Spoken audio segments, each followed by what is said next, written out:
பண்ணுறங்கும் நாவடகா பனியுறங்கும் பூவடகா சேர சோழ பாண்டியர் சேர்த்து வைத்த மூவடக நல்லவாணி பூமணக்க பால் மணக்க புது பொங்கல் நெய் மணக்க வாயார மனதார இன்னும் ஒரு 100 ஆண்டு நீ வாழ வேண்டும் என்றிருக்கிறோம். முத்து கடல் பதித்து 3 நெறி வளர்த்து கற்று கலைமிந்து தகையுமே கத்துங்கடல் மீது கலங்களில் விளையாடும் காவலன் தென்பாண்டி மண்டலமே நதியில் விளையாடு மடியில் தமிழ்ந்த தமிழ் தாயின் தலைவகன் தளபதிக்கு இங்கே மாபெரும் பாராட்டு விழா. திருவாய் செல்வமாய் தேனாய் வானோர் செடுஞ்சுடராய் செடுஞ்சுடனர் சோதி மிக்க உருவாய் உறவாய் ஊனாய் ஊனின் உள்ளமாய் உள்ளத்தின் உள்ளே நின்ற கருவாய் கற்பகமாய் எங்களை எல்லாம் காத்து வருகிற தலைவா உனக்கு பாராட்டு விழா இங்கே நடைபெற்றுக் கொண்டிருக்கிறது. தளபதி என்கிற வாசகத்தை நான் கலந்து பாடுங்கால் நற்கரும்பின் சாற்றினிலே தேன் கலந்து பால் கலந்து தெவிட்டாத தேன் சுவை கலந்து ஊன் கலந்து ஓட்டாமல் இருக்கின்ற உத்தம தலைவனுக்கு பாராட்டு விழா. அகமாகி புறமாகி ஆனந்தமயமாகி சுகமாகி சுவையாகி சுந்தர தமிழாகி பகலாகி இரவாகி பாசமுள்ள உறவாகி எங்கள் நெஞ்சமெல்லாம் நிறைந்திருக்கிற அன்பு தலைவருக்கு பாராட்டு விழா. இடியா புயலா எரிமலையின் தீப்பிடம்பா வெடியா படிமுரசா வெளியச்சு வரி மின்னல் கூடியா தாயின் மடியா மலர்த்தேனா மதுகுற்று உண்டவா என்னவென்று உடன்பிறப்பே என்று சொல்லி உணர்ச்சி பொங்கு நெருப்பூறுகளை எழுதுகிற அந்த உத்தம தலைவனுடைய பிள்ளைக்கு பிறந்த நாள் பெருவிழா. ஒரு திராவிட தேசத்தின் தலைவன், ஒரு திராவிட தேசத்தின் தலைவன், தமிழினத்தின் காவலர், 150 கோடி மக்களுக்கும் காவல் தெய்வமாக விளங்குகிற தலைவருக்கு இங்கே பாராட்டு விட முன்னமே துயின்றருடைய முடுவையோதையோ பன்னகாதிப பாயலோ பச்சை ஆளிலையோ சொன்ன நாள் வயது எதற்கு என்ன மாதம் செய்தது என்று சொல்லி சேர சோழர் பாண்டியர் வம்சத்திலிருந்து அன்பு சொந்தங்களே, வரலாற்று தங்கங்களே, சிகரங்களை செதுக்குகிற சிங்கங்களே, காற்றோடு கை கொடுக்கும் கடல் நெருப்புகளே, மின்னலை விழுங்கி மின்சாரத்தை கொப்பளிக்கும் உயிரினும் தளபதியினுடைய உடன்பிறப்புகளே, உங்களுக்கு என்னுடைய பணிவான வணக்கங்கள். செந்தமிழ் செம்மாப்புடைய மாலை நேரம் அரங்கம் நிறைந்திருக்கிறது. அத்தனை பேர் நெஞ்சங்களிலும் தளபதி நிறைந்திருக்கிறார்கள். காசா படி இழந்தா கையிரண்டு நோகும்னு, காசா படி இழந்தா கையிரண்டு நோகும்னு, நெல்லா படி இழந்தா நெடுநேரம் ஆகும்னு, அரிசியா படி இழந்தா ஆக்க நேரமாகும், சோரா சொடிகளுக்கும் சோழ நாட்டு அரசர் தளபதிக்கு இங்கே பாராட்டு பெறுவிடாங்க. ஸ்ரீரங்கமாடி திருப்பார் கடலாடி மாமாங்கமாடி மாசி கடலாடி தவமாய் தவமிருந்து பெற்ற பிள்ளை அல்லவா தளபதி, அவருக்கு இங்கே பாராட்டு விழா. வாசனை கமழும் வார்த்தைகளால் அடியேன் யோசனை செய்து பேச வந்திருக்கிறேன். தண்டலை மயில்களாட தாமரை விளக்கம் தாங்க, தண்டலை மயில்களாட தாமரை விளக்கம் தாங்க, கொண்டர்கள் முடிவினேங்க குவளைகண் விழித்து நோக்க, தெண்டிரை எண்ணி காட்டு தேம்பிடி மகரையாடின் வண்டுகள் இனிதி பாட மருதம் வீற்றிருக்குமாதோ என்று சொல்ல போல தளபதி நினைத்தால், தலைவரை நினைத்தால் நயகரா நடப்பதை போல் இருக்கிறது. தளபதி நினைத்தால் மதுரை மல்லி மணப்பதை போல் இருக்கிறது, குறிஞ்சி பூ சிரிப்பதை போல் இருக்கிறது, பலாச்சோலை அருந்துவது போல் இருக்கு. தலைவா உன்னை எந்த மொழியில் பாராட்டுவது? எல்லா மொழிகளும் எச்சில் மொழியாக இருக்கிறது. ஆகவே தான் தாய்மொழியாம் தமிழிலே உன்னை பாராட்டுகிறேன். எல்லோருக்கும் தாய்மார்கள் நிலவை காட்டிதான் சோறூட்டினார்கள். தளபதிக்கு மட்டும்தான் அன்னை தயாளமா அவர்கள் சூரியனை காட்டி சோறூட்டினார்கள். அதனால் தான் 40 தொகுதியை சாப்பிட்டது இந்த குழந்தை. சங்கினால் பால் கொடுத்தால் சந்தனவாய் நோகும்னு, சங்கினால் பால் கொடுத்தால் சந்தனவாய் நோகும்னு, நுங்கினால் பால் கொடுத்தார்களோ தெரியல. தாயின் கருவறையிலே திராவிடத்தின் திசைகளை தேடிய தலைவன் அல்லவா நீ? சூரியனோடு சொக்கட்டா நாடுகிற தலைவா, பண்ணுறங்கும் நாவடகா.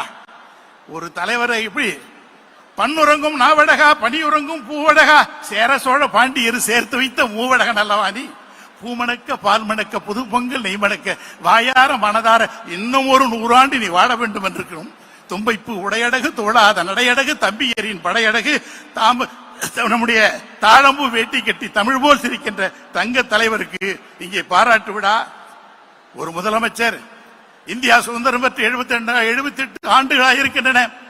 ஒரு முதலமைச்சர் உச்ச நீதிமன்றம் சென்று ஒரு வரலாற்று சிறப்புமிக்க தீர்ப்புகளை பெற்ற ஒரே முதலமைச்சர் நம்முடைய முதலமைச்சர் தான். அவருக்கு இங்கே மாபெரும் பாராட்டு விழா. தங்க தலைவருக்கு எதை சொல்லி பாராட்டுறது? இந்த பாராட்டு விழா நடத்தணும்னா தலைவருக்கு ஒவ்வொரு நாளும் ஒவ்வொரு ஆண்டும் இந்த இங்கே விழா நடத்திக்கிட்டே இருக்கணும். ஒவ்வொரு நாளும் ஒரு வரலாற்றை படைத்துக் கொண்டிருக்கிறார்கள். பாத்தீங்கன்னா கவர்னருக்கு இதுக்காக உச்ச நீதிமன்றம் சென்றது, வக்ஃபு திருத்த சட்டம், தொகுதி சீரமைப்பு, இப்படி வரலாற்றை சொல்லிக் கொண்டே போகலாம். அவ்வளவு பெரிய வரலாற்றை செய்து கொண்டிருக்கிறார்கள். சேரன் சொல் சுமந்த கண்ணைக்கு சிலை எடுப்பதற்கு இமயத்திற்கு படையெடுத்து சென்றான். வெற்றி பெற்றான். சேரன் செங்குட்டுவன் திரும்பி வந்தான். பாண்டியன் படையெடுத்தான். மீன்குடியை இமயத்திலே பதித்தான், திரும்பி வந்தான்.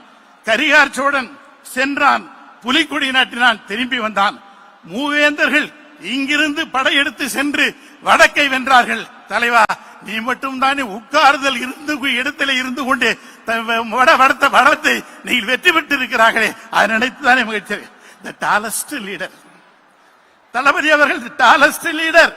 உலகத்து தளபதி நடக்கிறார்கள் என்று சொன்னால் 5000 ஆண்டுகள் தமிழருடைய நாகரிகம் நடைபெறுவதற்கு பின்னால் தளபதி நடந்து செல்கிறார்கள் என்று சொன்னால் 30,000 ஆண்டுகள் வரலாற்றில் உள்ள தமிழ் மொழி நடந்து செல்கிறது என்று சொல்வார்கள்.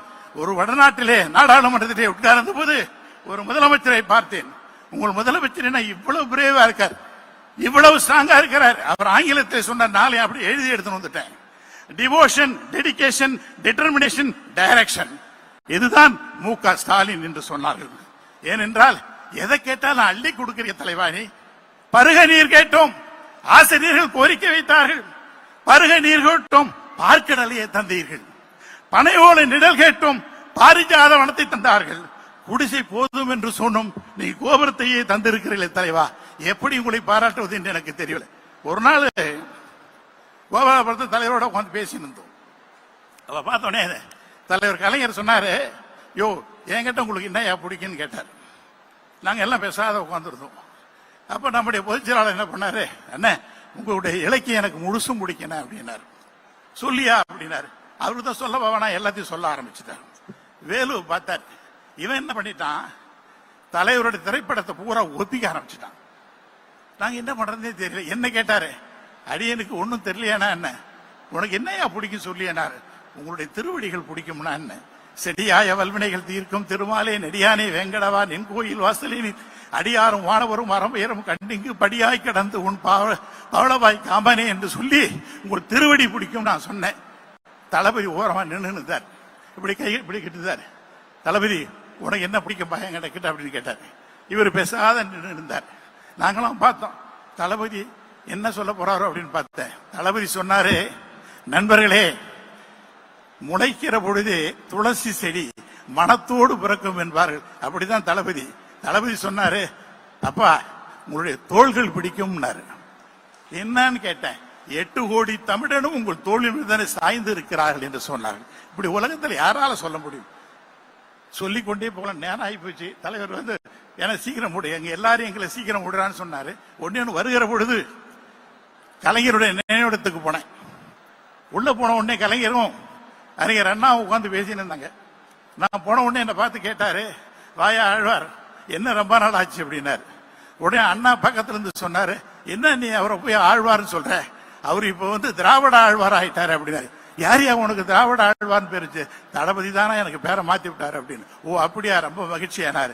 இப்பதான் என் வேலு வந்து போனான், இப்பதான் என் மாண்புமிகு அமைச்சர் வேலு வந்து போனாருன்னு சொன்னாரு. நான் சொன்னேன், வேலு இப்பதான் வந்து போனான், அவன் டெய்லி இங்க வரானான்னு கேட்டேன். அவன் இவன் சொல்லாதியா, அவர் அமைச்சரியானார். உங்களுக்கு அமைச்சரார்கள், எங்களுக்கு அவன் தானே அப்படின்னு. அவர் சொன்னாரு, அண்ணா இப்ப தளபதி பாராட்ட போறோம், நீங்க ஏதாவது சொல்லி கொடுங்களான்னு கேட்டேன்.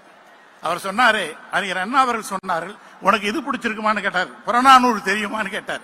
சரி தெரியும்னா. தெரியும், எனக்கு அவ்வளவு தெரியாதுன்னா, ஒரு பாட்டு 2 பாட்டு தெரியும்னா என்ன. அதுல பார்த்து கோவூர்கிழார் சோழர் நலங்கிலி வீரத்தை பற்றி ஒரு பாட்டு இருக்குதுயான்னார். அந்த பாட்டு எனக்கு தெரியலன்னு சொன்னேன். அப்புறம் அவர் உடனே தலைவர் சொன்னாரு, துஞ்சா கண்ணா வடபுலத்து அரசேன்னு சொன்னார். இதான் அந்த பாட்டினுடைய கடைசி வரி. அது என்ன பொருள்னா, வெற்றி மேல் வெற்றிகளை குவிக்கும் சோழ மன்னனை கண்டால் வடபுலத்து மன்னர்கள் நடுநடுங்கி போவார்களாம். ஏன்னா சோழனுக்கு பின்னால் சேரன் வருவானோ, சோழனுக்கு பின்னால் பாண்டியன் வருவானோ என்பதை, தூக்கம் என்பதை தொலைத்து விட்டு நிற்பார்கள் என்று. இன்றைக்கும் அப்படித்தான் தமிழ்நாடே படையாக நிற்கிறது, வடக்கு படபடத்து நிற்கிறது தலைவா. அடுத்தது கலைஞர் என்னென்ன பேசுறது அப்படின்னு கேட்டேன். உமிழ்நீரும் தமிழ் நீராய் சுரக்கும் தம் வேர்களுக்கு தாய்ப்பால் ஊட்டிய பாட்டுடை தலைவர் அல்லவா தலைவர். மந்திர சொல்லுக்கும் மகுடி வார்த்தைக்கும் சுந்தர தமிழுக்கும் சொந்தக்காரர் அல்லவா. சொக்க வைக்கும் சொல்லடகும் சொற்போரில் மற்றவரை சிக்க வைக்கும் பேரிடம் கொண்ட பெருந்தகை அல்லவா. மயங்க வைக்கிற மந்திரத்தினுடைய ஆன்மாவை அந்திவானத்தில் ஆட வைக்கிற தலைவர் அல்லவா? யாப்பிலா பாடல் ஏனும் யார் தரும் கவிதை ஏனும் மாப்பலா போல் மடியில் வாங்கி காப்பலா தமிழர் நெஞ்சில் காலமெல்லாம் வீட்டிருக்கும் மூப்பிலா தமிழ் முத்தமிழறிஞரை பார்த்து கேட்டேன், தளபதியை வாழ்த்த போற என்ன சொல்றீங்கன்னு கேட்டேன். என்னுடைய நூல்கள் பூரா படிச்சிருக்கிறேன்னு கேட்டேன். படிச்சேன்னு சொன்னேன். அப்பதான் சொன்னாரு, அதுல ஒரே ஒரு பாட்டியா அது அப்படியே தளபதிக்கு பொருந்தது. என்ன சொல்லுங்க? என்ன மாணிக்கம் இழைத்து தொட்டில் மகவு கால்பட்டு நொறுங்கி போகும், மகன் காட்டும் வீரம் என்று மறுநாளே திருவிழாக்கும். மாணிக்கத்தாலான தொட்டிலாது அது அந்த குழந்தையினுடைய கால்பட்டு நொறுங்கி போய்விடுமா? அப்படித்தான் என் தளபதி செய்கிற சாதனைகள் ஒவ்வொன்றும் சொல்ல முடியாது இருக்குதுனாரு. அடுத்தது பெரியார் திடலுக்கு வந்தேன். பெரியார் திடலுக்கு வந்து பார்த்தா பெரியாரை பார்த்து வணக்கம் ஐயா, வணக்கம் ஐயா, இது மாதிரி பார்க்க போறேன், தொண்டு செய்து படுத்த படம் துயதாடி மார்பில் விடும் அருமை பார்த்தேன். அது ஐயாவை பேச போறேன், தளபதியை பேசணும். நான் என்ன பேச, நீ ஒன்னும் பேச வேணாம் ஐயா, அங்க ஆசிரியர் வீரமணி வர்றாரு, அவர் பேசுவார் போடா அப்படின்ட்டார் அவர். அப்புறம் அடுத்தது பார்த்தேன், வள்ளுவர் கிட்ட போனேன்.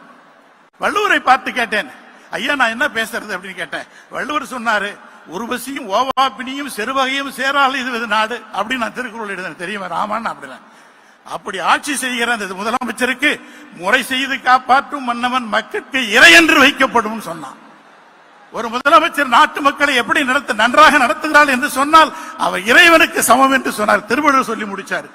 அடுத்தது பார்த்தா கூத்தன் இருந்தான், குரலரசன் அங்கிருந்தான், வார்த்தை தமிழுக்கு வழங்கிய தமிழ்வேந்தன் கம்பன் இருந்தான், வயதான தமிழ்காட்டி அவை இருந்தால், அரசியோடு சீதனமாய் புலிச்சோட நாடடைந்த புகழேந்தி அங்கிருந்தான், நக்கீரன் நன்னாகன் நப்பசலை நப்பூதன் ஓக்கூர் மாசாத்தி ஒன்சாத்தான் சிலம்பெடுத்த தக்கூன் காவலர்கள் மூவருமே காத்து நின்ற வாயிலுக்கு பாட்டெடுத்த தம்பி எத்தனை பேர், அத்தனை பேரும் வெளியே காத்திருக்கிறார்கள். தமிழெண்ணை வெளியே காத்திருக்கிறார்கள் தலைவரை வாழ்த்துவதற்கு. தமிழெண்ணை உயிரெடுத்து 12 பேர் கைகளிலேயும் பன்னீர் தெளிப்பானை கொடுத்து தமிழ் தாய் அனுப்பி இருக்கிறாள். மெய்யெழுத்து 18 சந்தன கண்டங்களை தந்து அனுப்பி இருக்கிறார்கள். உயிர்மெய் எழுத்து 216 பூச்செண்டுகளை கொடுத்து இங்கே அனுப்பி இருக்கிறார்கள் தளபதியை வாழ்த்துவதற்கு. எப்படி வாழ்த்துவது? எதை சொல்லி வாழ்த்துவது? நான் தளபதியை வாழ்த்த வேண்டும் என்று சொல்லி மாலை வாங்கலாம் என்று சென்றேன். என் கையிலே பணம் இல்லாமல் போய்விட்டது. இங்கே வந்தவுடன் தான் கடலுக்கு கடிதம் எழுதியிருக்கிறேன். என் தங்க தலைவா, கடலுக்கு கடிதம் எழுதியிருக்கிறேன், முத்துக்களை கொண்டு வர சொல்லி. வானத்துக்கு கடிதம் எழுதியிருக்கிறேன், விண்மீன்களை மாலையாக ஆக்கி கொண்டு வர சொல்லி. தென்றலுக்கு கடிதம் எழுதியிருக்கிறேன், தீந்தமிழ் இசைப்பாடுவதற்காக. சந்திரனை வர சொல்லி கடிதம் எழுதினேன். சந்திரன் சொன்னது, நான் வருவேன், பாதியில் மறைவேன், நான் தேய்கிறேன் இல்லா, தேயாத நிலைவாக உங்கள் தளபதி அங்கே இருக்கிறாங்க, நான் எதுக்குப்பா அப்படின்னு சொல்லிச்சு. சரி, அதுக்கு அடுத்து பார்த்து சூரியனுக்கு கடிதம் எழுதினேன். சூரியனுக்கு மொத்த சொந்தக்காரர் உங்கள் தளபதி தானே, அவருக்கு நானும் வந்து என்ன சொல்லுவேன். ஆகவே எவ்வளவோ சாதனைகள். இந்த அரங்கத்தை வேலு முழுசா கொடுத்துட்டான்னா இதுக்கு ஆண்டு முழுதும் விழா நடத்தலாம். அப்படி ஒவ்வொரு நாளும் ஒரு வரலாற்றை பதிப்பித்துக் கொண்டிருக்கிறீர்கள் தலைவா. இந்திர விழாவில் கோவலனும் மாதவியும் மீட்டிய யாழ் கிடைத்தால் உங்களை காணல் வரியில் நான் பாடுவேன். இளங்கோவடிகள் எழுத்தானே கிடைத்தால் உங்கள் காவியத்தை உங்களை நான் பாடுவேன். எப்படி உங்கள் தோள்களில் ஏறி நின்றால், உங்கள் தோள்களில் ஏறி நின்றால் சூரியனையும் சந்திரனையும் நாங்கள் தொட்டு பார்க்கிறோம் தலைவா. எங்களுக்கு எப்படிப்பட்ட மகிழ்ச்சி எல்லாம் நீங்கள் ஒவ்வொரு நாளும் தந்து கொண்டிருக்கிறார்கள். சூரியனுடைய ஆயுள் உங்களுக்கு, சூரியனுடைய ஆயுள் உங்களுக்கு, பிரபஞ்சத்தினுடைய ஆயுள் உங்களுக்கு, ராஜராஜ சோழன் ஆயுள் உங்களுக்கு, தஞ்சை பெரிய கோயில் ஆயுளோடு இருக்கிறது. ஷாஜகான் ஆயுள் தாஜ்மஹாலை போல இறைவன் ஆயுட்காலம் வரை நீங்கள் இன்னும் பல்லாண்டு பல்லாண்டு பல்லாயிரத்தாண்டு வாழ வேண்டும் என்று சொல்லும் வாய்ப்புக்கு நன்றி பாராட்டி விடைபெறுகிறேன். நன்றி, வணக்கம்.